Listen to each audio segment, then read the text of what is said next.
Yo, I'm Recklezz. Okay. Got Ben Shapiro. This first reaction to Ben Shapiro definitely geeked you in this reaction. Make sure y'all hit that like button, that subscribe button. Definitely appreciate everybody tuning in. Still rocking with us. You know what I'm saying?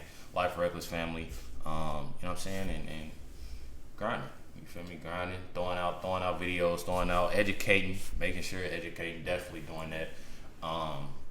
And learning new things, learning new people. You know what I'm saying? So it's definitely lit. Let's go ahead and jump right into it, y'all. Things that I wanted to share with you. According to Pew Research, the net worth of white families in 2013 was $141,000.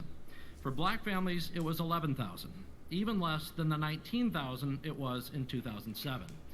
According to economist Edward Wolf of the University of New York, excluding vehicles and other durables, the median black family worth is just $1,700, while 40% of black families have zero or negative wealth. White family worth, in terms of financial worth, is 69 times more than that of black families. Given this disparity, how can you argue that racism is not a driving factor in income inequality? Because it has nothing to do with race and everything to do with culture. And when you have a culture that doesn't, you know what? Explain to me. You explain to me why black kids aren't graduating high school. Explain that one to me. Explain to me why black kids are shooting each other in rates significantly higher than whites are shooting each other. Explain to me why 13% of the population is responsible for 50% of the murder. Explain to me why the number of black kids in prison, not for innocent reasons, not for walking down the street and getting pulled into a prison, is so high. Explain, if it has nothing to do with culture, explain to me why the single motherhood rate in the black community jumped from 20% to 70% in the same course of time that the civil rights movement has made such tremendous strides. Is America more racist now than it was in 1960? And if it is, please explain to me how that happened. So what do I think those... Well, why didn't she explain it, yo? I'm waiting on you to explain. Made such tremendous strides. Is America more racist now than it was in 1960? Maybe she is thinking. Please explain to me how that happened. So what do I think those riots are? I think they're depravity, I think they're thugs, and I think if you really want to make a difference, Thurgood Marshall, who grew up just 2 blocks from there, did such a thing, who was a contemporary of Martin Luther King. Now I'd like to skip over to Dr. Seacrest. I look at the Baltimore uprisings as more than just riots, right? I hate the idea when you say thugs and riots, right? White people riot as well. When y'all win Super Bowls 2 years in a row, y'all get off the hook. Don't make it seem like it's just Baltimore getting upset. See, I've learned while doing these reactions, while doing a lot of these things, that regardless of what goes around, just how she said, somebody grew up 2 blocks around the corner from, you know, where a lot of, you know, other kids don't graduate, or not even that, just the fact that it's killings, a bad neighborhood, and just 2 blocks from that, or even if living in that, I didn't see kids living in it and succeeding, you know, but there's a lot of kids that live in it and can't see, basically, you feel me, product of the environment. Yeah. And her saying all about the riots, you win Super Bowls and you do this and do that, we're not talking about that. I would say, I feel like she knows that's not what they're trying to say. Exactly. Super Bowls 2 years in a row, y'all get off the hook. Don't make it seem like it's just Baltimore getting upset. So my 30-second answer is, I feel the frustration of what's happening in the community, and I think it's a symptom. The uprisings are a symptom of a pressure that's been unaddressed for too long. I'm offended by the language of uprising applied to people who are breaking into other black people's stores and looting them. This is a lack of values, and people who are destroying private property, destroying cop cars, in an uprising against what exactly? Against the black police chief, against a mostly minority police force, against the black mayor, against the black president, against the black attorney general, against against a city council that is 9 of 15 are black and all 15 are elected Democrats. What is the uprising against? What is it seeking to achieve?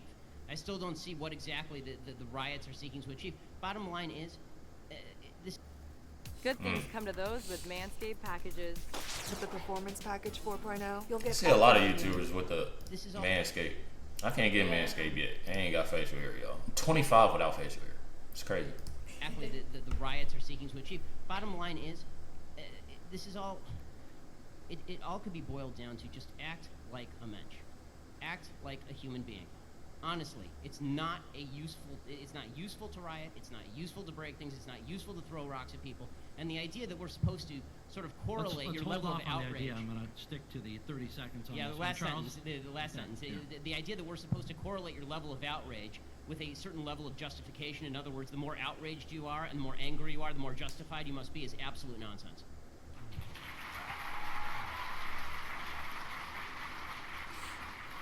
Then, since the issue of disparity has come up a number of times, when does disparity not indicate racism?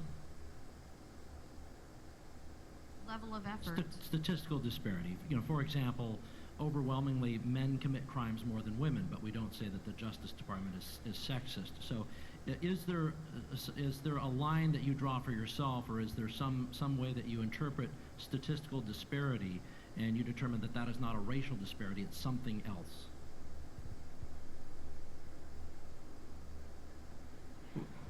Well, we can return to it. That's okay too. Ben, did you want to? Yes. It's called evidence of racism. When there is no evidence of racism, it's probably not racism. When there is actual evidence of racism, it's probably racism. And the fact that everybody jumps from there's inequality and therefore there is inequity, just because there's inequality does not mean there was inequity. But there has to be racism. You can't say there's no racism. Without evidence? No. I'm just saying that I don't know which animal. Maybe we're talking about dogs or something. I'm talking about human beings, and I'm like, human beings are most likely going to have racial prejudices. I'm just so sorry. I'm just so sorry. I don't know. I come from planet Earth. Charles, I want to ask you a question. So your default is that when there is no evidence, racism is the deciding factor. That is No, it's not saying that. I'm just saying that you're going to have sexists, you're going to have racists, you're going to have all this stuff. I mean, I'm just saying that. I agree it exists, but the problem that I'm seeing, and this is the problem with the general conversation, is that there's no solution in simply saying there's racism out there. How does that solve anything? I mean, when you talk about there's institutional racism, what does that mean? Show me a law that is racist in intent, and we will agree. Show me a police officer who commits a racist act like we saw in South Carolina, right, where a police officer shot a black man running away and it was obviously unjustified, and I will agree.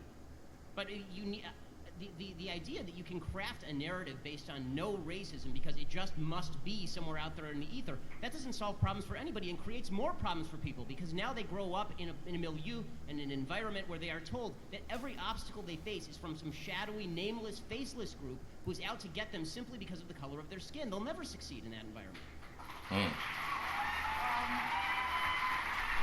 I feel like this young woman here, I feel like she's I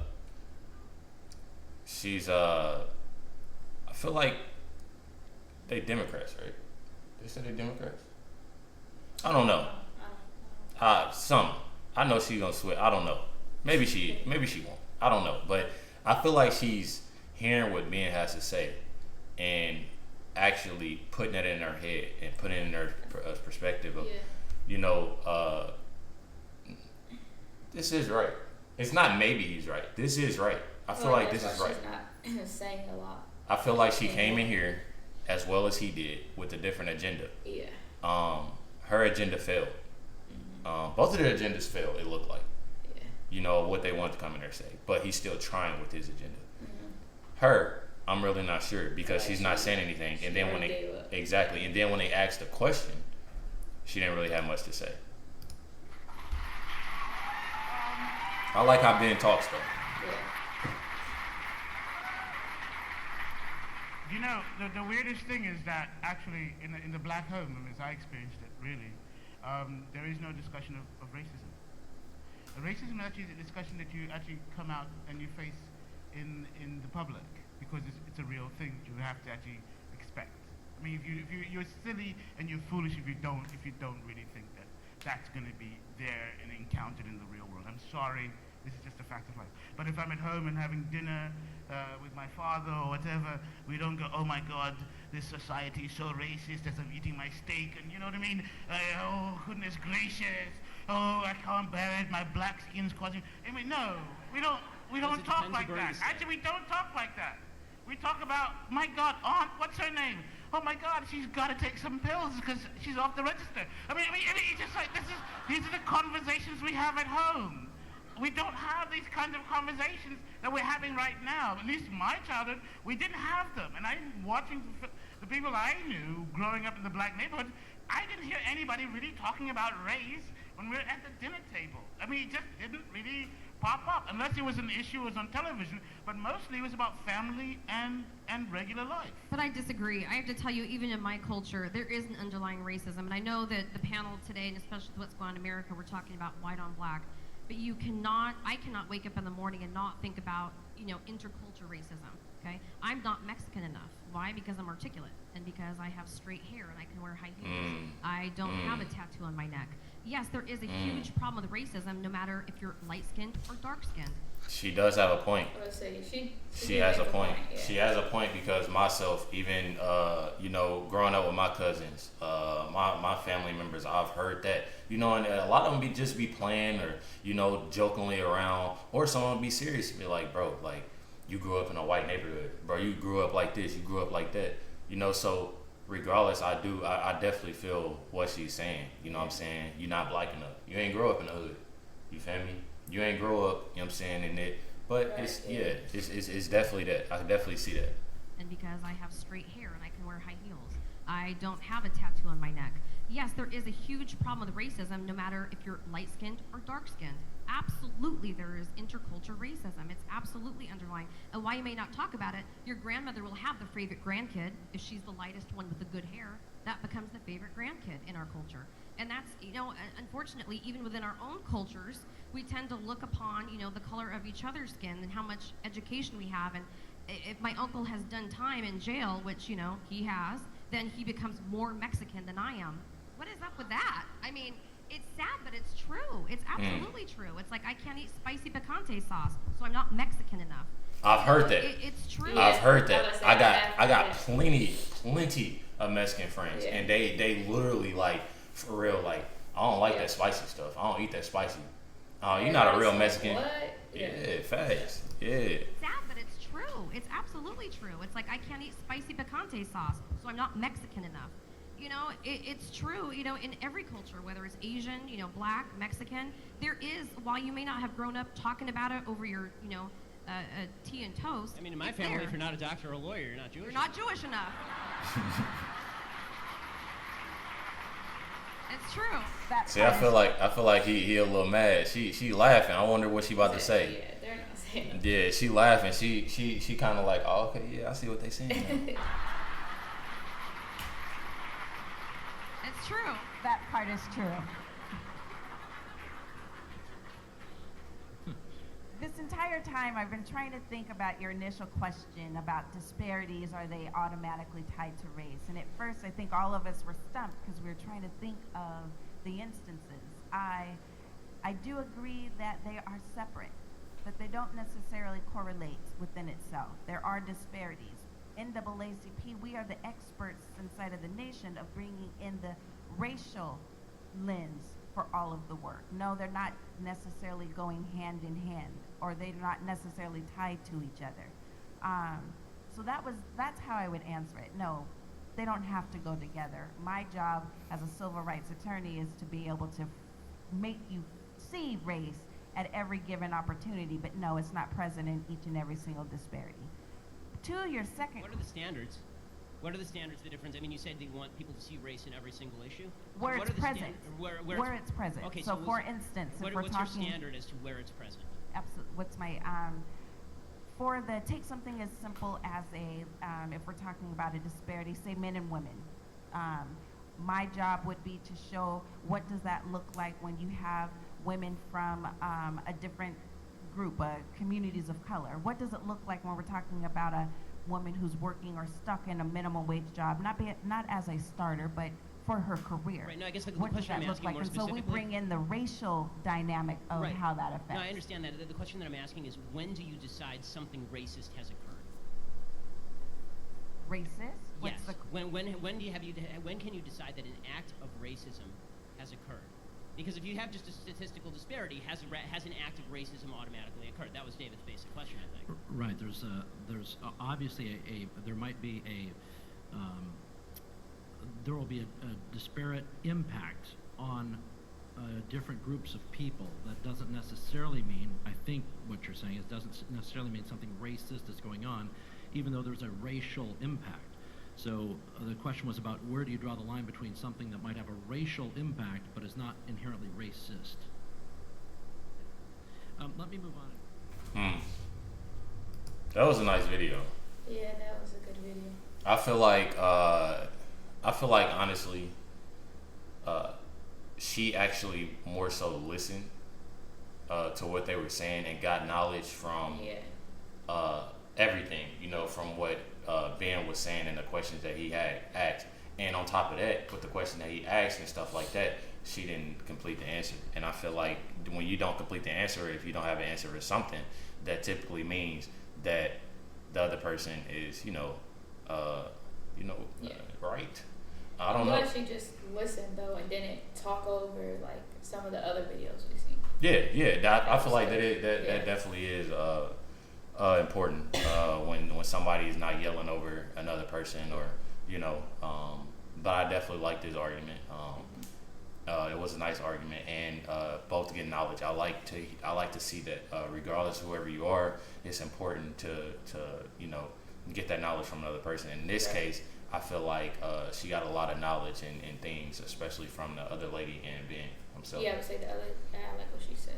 Facts, you feel me? But definitely enjoyed this reaction. Video. It was definitely nice. Other videos from Ben Shapiro, make sure y'all you feel me? Or is it? I think that's how you say his name. Shapiro. I don't know. I would say Shapiro, but I don't know. Yeah. Probably saying it wrong, but definitely appreciate everybody, you feel me, tuning in, watching this reaction. Much love to everybody, you feel me, sticking around and watching the reactions. Catch y'all next one.